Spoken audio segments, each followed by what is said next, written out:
अमरावती विधान परिषद चुनाव को लेकर कांग्रेस नेताओं की एक महत्वपूर्ण बैठक अमरावती में संपन्न हुई।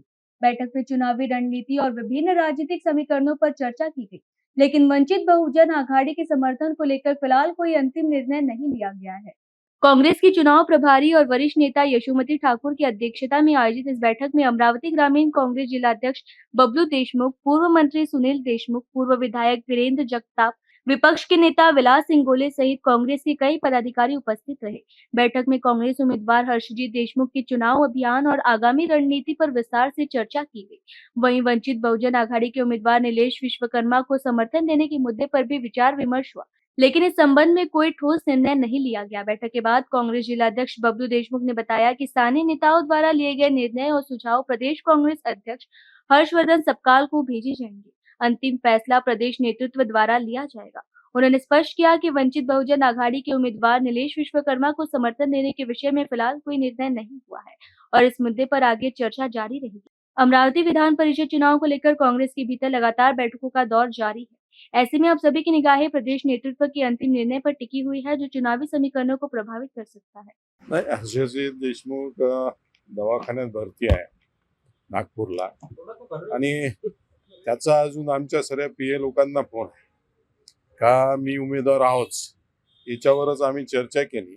आता हे चर्चा आमच्या सर्व लोकांची झाली, ते लोकांची, आणि हे श्रेष्ठींना कळू, प्रदेश अध्यक्षांना सांगू आणि त्यातून काय मार्ग काढतात ते त्यानंतर निर्णय देऊ।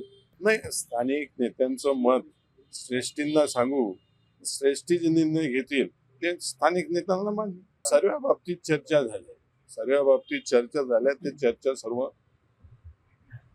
प्रदेश अध्यक्षांना सांगू आणि त्यांचा जो निर्णय राहील त्यांच्यावर आम्ही निर्णय।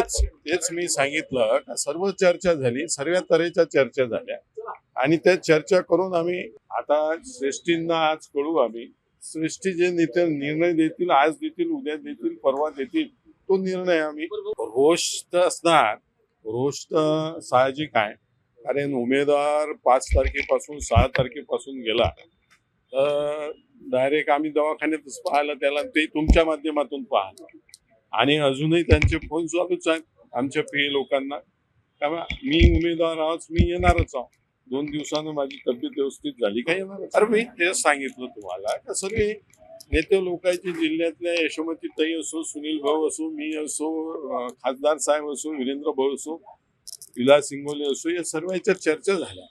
चर्चा होऊन आता त्याच्यात काय निष्कर्ष निघते वर, या सर्व चर्चा करू आम्ही आणि त्याच्यात निर्णय काय घेतात त्या निर्णयाला आम्ही फॉलो करू।